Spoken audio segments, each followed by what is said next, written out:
Welcome to another episode of the Coiling Solution, where we bring you awareness and actionable insight. My guest today is Christina Eanes. Christina is a former FBI criminal analyst and senior manager, now author, speaker, and podcast and YouTube channel host, and self-improvement guru. Christina specializes in super achieving and is on a mission to help others achieve more in life, mainly by getting out of their own way, and currently does this through her books, podcast series, professional development courses, and keynote speeches. Please join me in welcoming Christina Eanes. Christina, welcome. Oh, thank you. I'm so glad to be here. It's so good for you to be here. So, I always start the podcast by helping my audience get to know a little bit more about people. And so let me ask you a question to get you going. What is one thing you can share that the people who believe they really know you best, who would say, I know everything about Christina, I've been on trips with her, I know you've been to almost like 500 escape rooms and whatnot, right? I know all this stuff. What is one thing you can share that even those folks would say they don't know about you yet? I don't know, because I pretty just let it all out there. When you do go through the classroom exercises of you share a unique thing about yourself. Yeah. So one of the things I normally share age 15, I was both a ski and tennis instructor. How did you arrive at that point? So my father, of course, played tennis and skied. He was a teacher. Okay. So I was skiing since age 5 every weekend. Wow, of course, I haven't skied since I was 18. But then I also got into tennis, and I was a tennis player, a junior tennis player, started playing at the national level. And then once college hit, I just was excited just to get to college, not to play sports anymore. Wow. Look at that. Look at that. Now, your latest book, Life in His Escape Room, applying lessons learned from successful escape elites to achieving more in life. We've got to dive deep into this one, right? Because I went to like one escape room, I think about 2 years ago. My wife and I were in Florida. She had gone on the previous trip with some friends, and she said, hey, went to this escape room, want to go to it, want to check it out. We failed. We didn't make it out. Okay. So I've been to one, but you've been to like 500. Almost. Yeah. And you've created a concept around this in terms of helping others. So one, tell me how it came to be true that you've gotten to nearly 500 escape rooms. Let's start there. Okay. All right. So it was actually my daughter's 21st birthday, and I thought she'd want to go to Vegas. But no, she wanted to go to Harry Potter World in Orlando. So we took her, my husband and I. My son had just joined the Army, so he was in the Army doing things. So it was just the three of us. And we had a day that we didn't have anything scheduled. We'd already been to Harry Potter World, all that good stuff. We were looking around for things to do. And she's like, there's an escape room nearby. Let's go do that. And I'm like, that sounds stupid. Doing a bunch of puzzles locked in a room. I could do puzzles here in the hotel room. What? So we ended up going because it was her birthday, and why not try something new? Exactly. Yeah. And it's 500 later. No, we got hooked. So we went back the next day and did 3 more. And then my daughter's actually done over 100 with us. But my husband and I have done them in 20 countries, about 22 states at this point. So literally, it's almost like when you go to a different country on vacation and whatnot, you are looking for escape rooms at this point. Yeah, we actually don't call them vacation anymore. It's escapecations. Escapecations.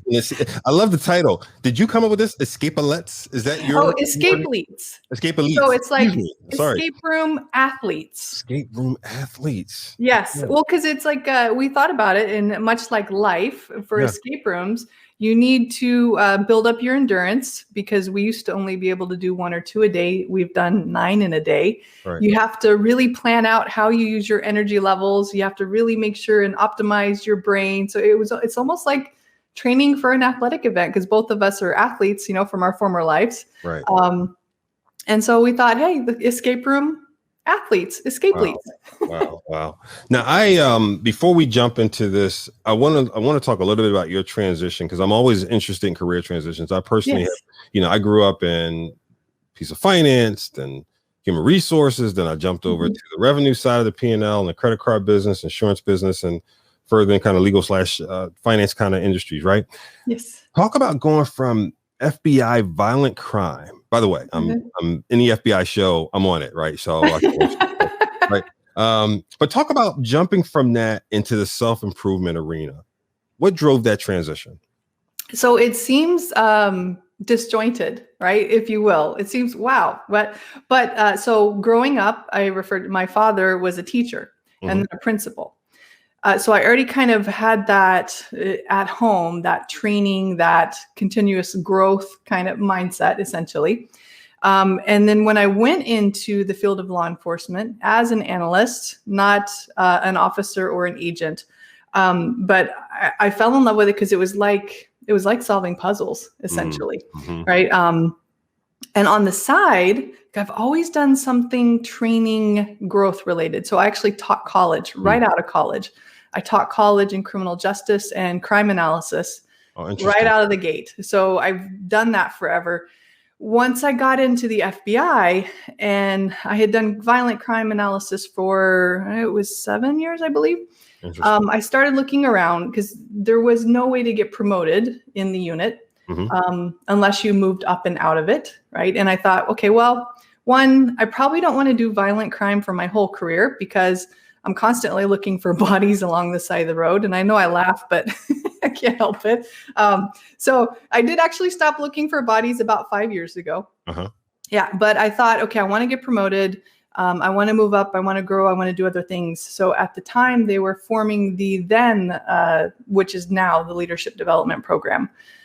So I wheedled my way into that, and I was a supervisor, so I had got promoted. Wow. I had a couple of teams of folks under me, and I fell so much in love with everything that we were doing. We were teaching emotional intelligence. We were doing all kinds of assessments, teaching coaching, feedback. I fell so much in love with that once my kids left the house, my husband's government, I thought, okay, well, I kind of started out as an entrepreneur as a kid, so I'm going to go back and do my own business, and there's no limits now. I can do whatever I want, whenever I want. The sky is the limit for helping people grow, as you can see from all my different brands. Yeah. And so how long did you spend in the FBI officially? 10 years. 10 years. Wow. Yeah. 5 years at a local police department before then. Yeah. And then almost. And what was your undergrad in? So I have undergrad in criminal justice. I have a master's in criminal justice leadership, and then I have another master's in education. What a journey. And that's one of the things I love about careers is, they're not always linear, right? I mean, usually they're not linear, right? People tend to think of them as linear, but the interwoven parts and the tapestry that takes place is so interesting. So thank you for sharing that. So now help me understand this piece around, again, life is an escape room, applying those lessons learned to escape elites. Escape elites. Right? Escape elites. All right, I'm going to get that right. I don't want to offend this community. I'm going to get this right. Okay. Sure. Escapee. See, I had to wear my shirt. I love this. For those of you listening to audio, you got to watch the video. She's got t-shirts. Okay. So for escape elites, talk to me about, before we go into these lessons learned, talk to me about what application has felt like so far to those you've brought into the community, either individually or corporately. What's that felt? What has that felt like? Oh, wow. So it's been quite a journey. At first, we were just doing them just for the pure joy of doing them. And then the challenge, right? Keep that brain young, keep it focused. But then as we were getting through and we were facing like the same issues would pop up or challenges over and over again. And then I started applying my professional personal development mindset on it.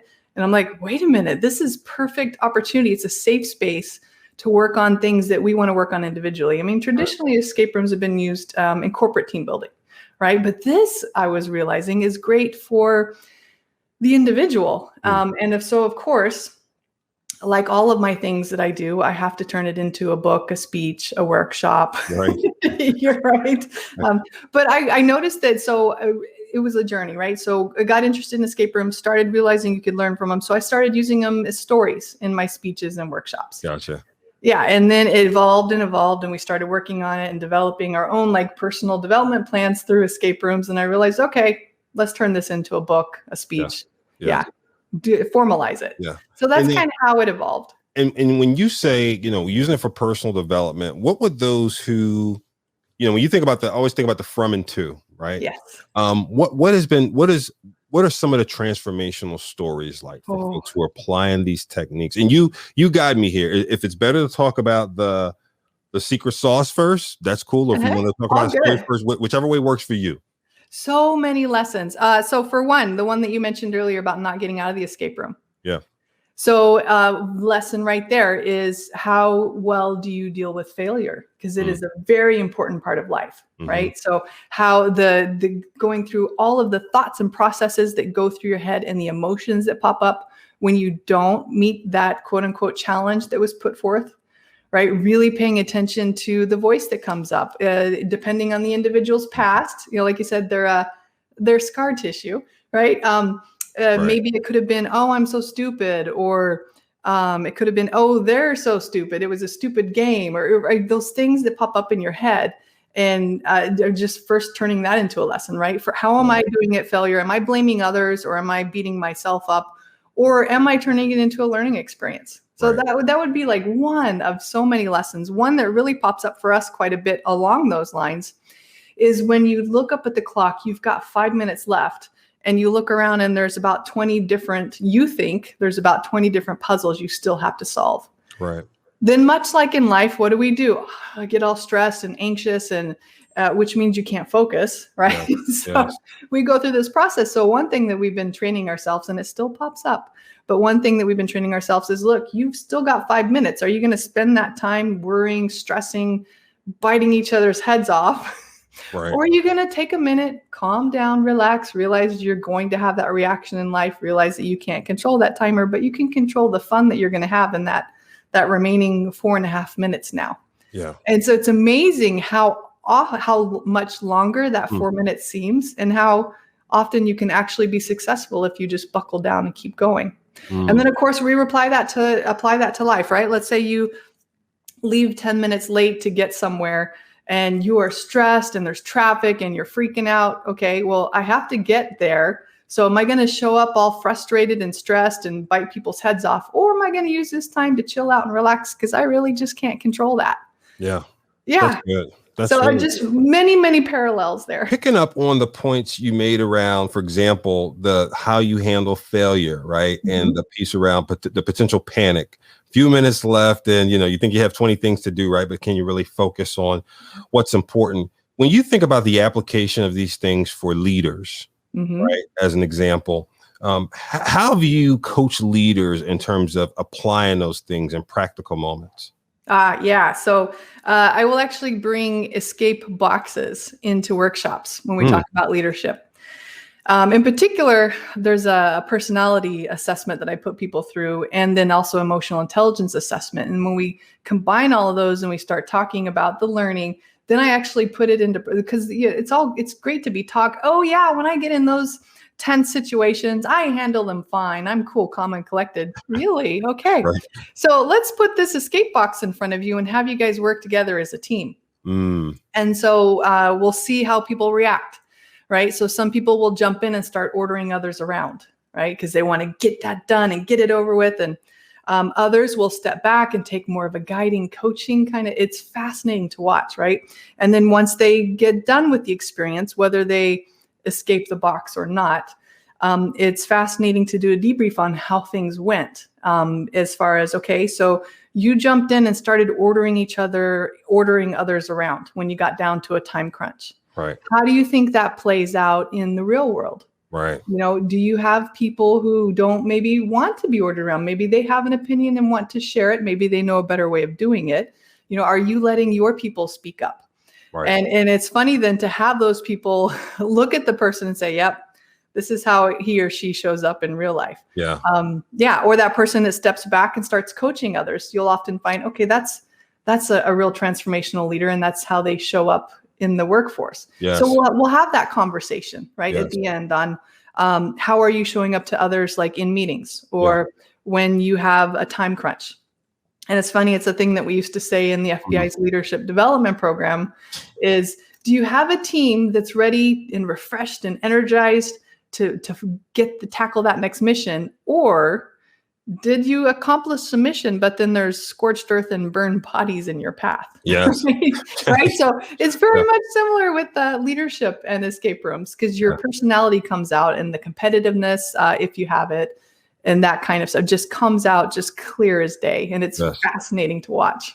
Yeah. What I love about what you're saying about this application is taking something that is fun and personally an adventure and the Yeah. application, right? Because it makes me think about a couple things that we can do in the workplace sometimes. We can take things like a DISC or a Hogan's or a Enneagram, and we Yeah. can talk about it, and we talk about the things that are very applicable, by the way, such as communication dynamics, right? In the DISC and how the dominant nature of a DISC and the S might clash, right? And so Yeah. what do we need to do and how we need to flex and so on and so forth. But they're not necessarily pressure tested during those exercises, right? So Yep.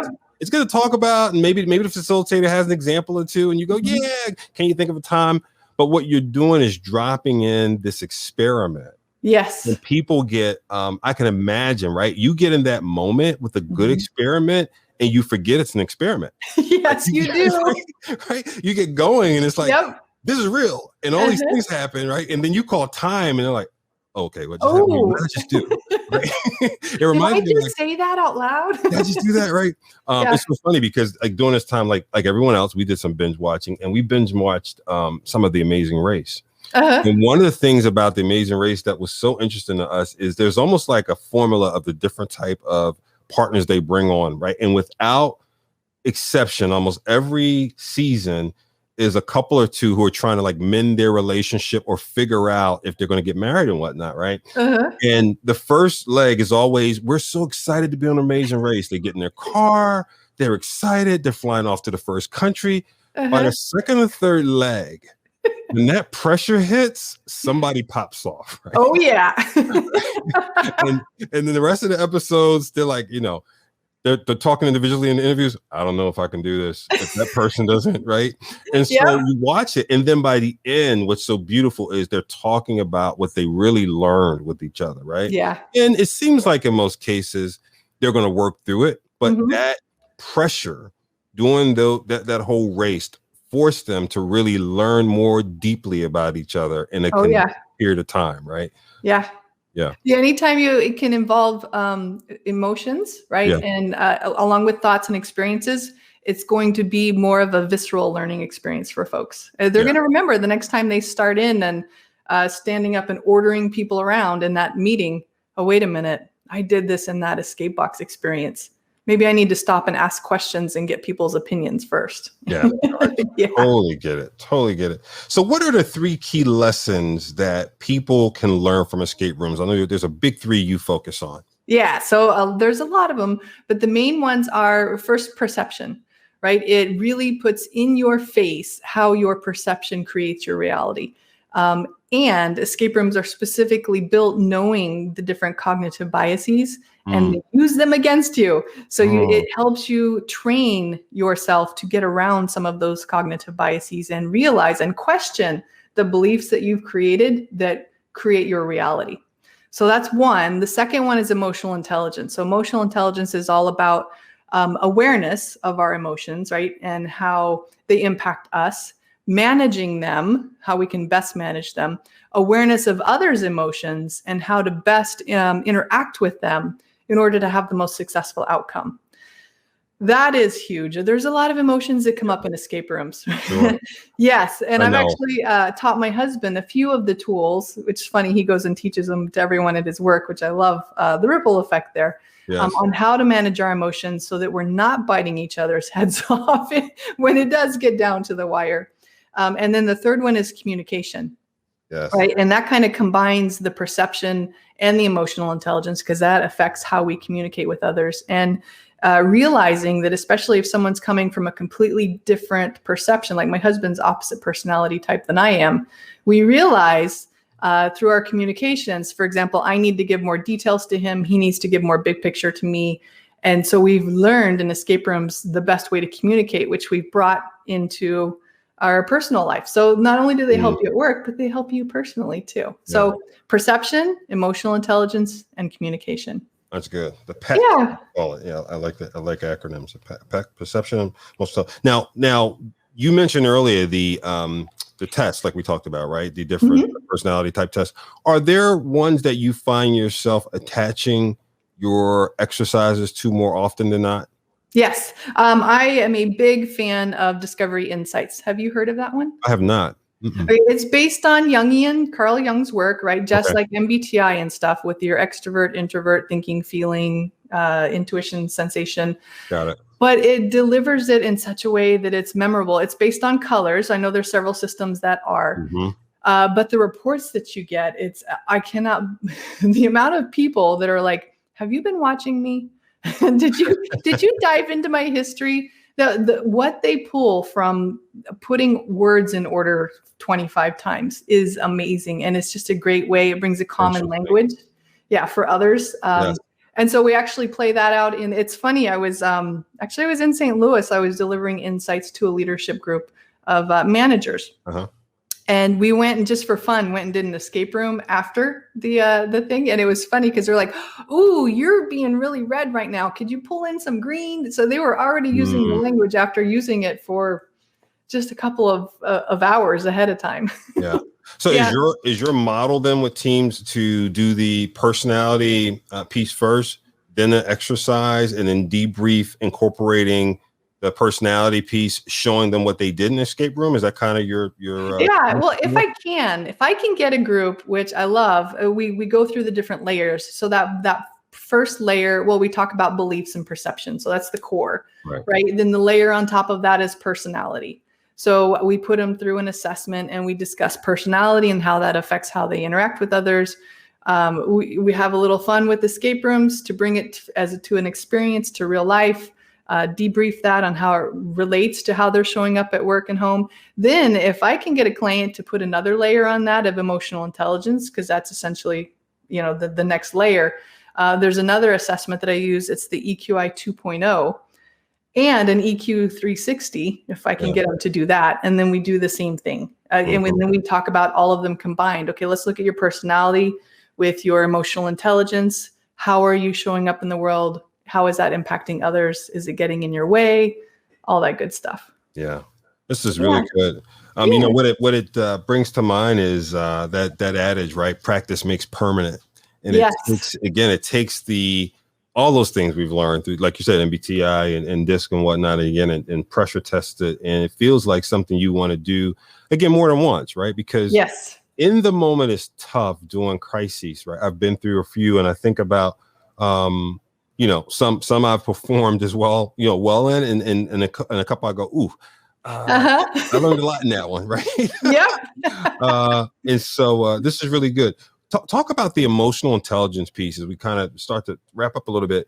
When you think about that emotional intelligence piece, I think it's a piece we've all focused on more over the last 10 years, right? Such good books on it and whatnot. Oh, yeah. One of the things you said is your husband loves to take that back to his place of work and talk about a few of the tools. I'm just curious, which ones does he tend to focus on? So there's one in particular that I've taught him that I love. It's the rational defensive continuum. If you Google it, there's probably a video up on YouTube on it.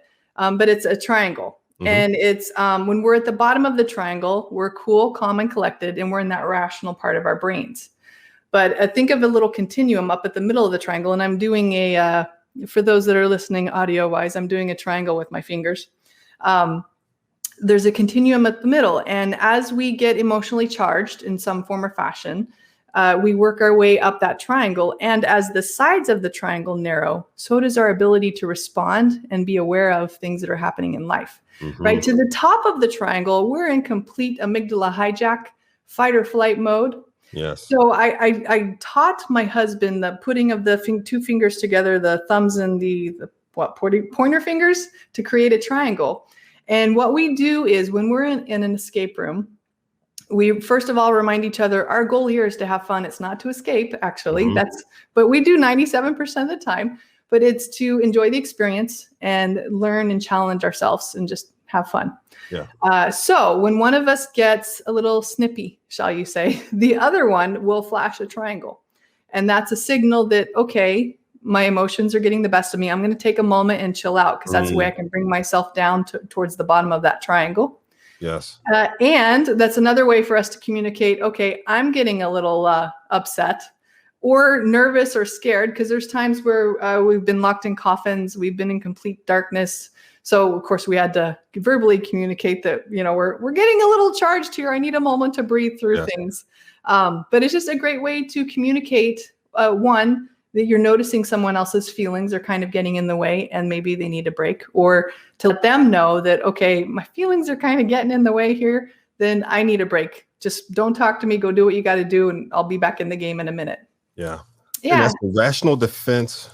Rational defensive continuum. Defensive continuum. Love that. Yeah. Excellent. Well, Christina, I think this is really wonderful information in terms of the practical application of tools we've used for so long, right? In organizations, individually, and as leaders to build greater teams. But I love that, again, the idea of pressure testing and again, practice makes permanent, and hopefully leaders can utilize this.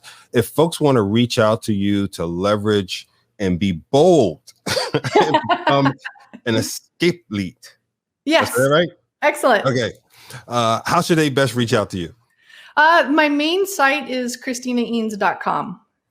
But for each of the books, I have a site. Like this one would be lifeisAnescaperoom.com, but ChristinaEanes.com would be the main point. Absolutely. And we'll have all this in the show notes, people, and on our website as always. And Christina, I just want to thank you for sharing all this great knowledge with our audience. Oh, thank you so much. It's been a pleasure. Thank you. And CoreLink Solution audience, as always, these are our thoughts. They're yours. So wherever you're watching or listening, please drop something in the comments and we'll respond. As always, you are informed. And so now you can be accountable and take action. See you next time.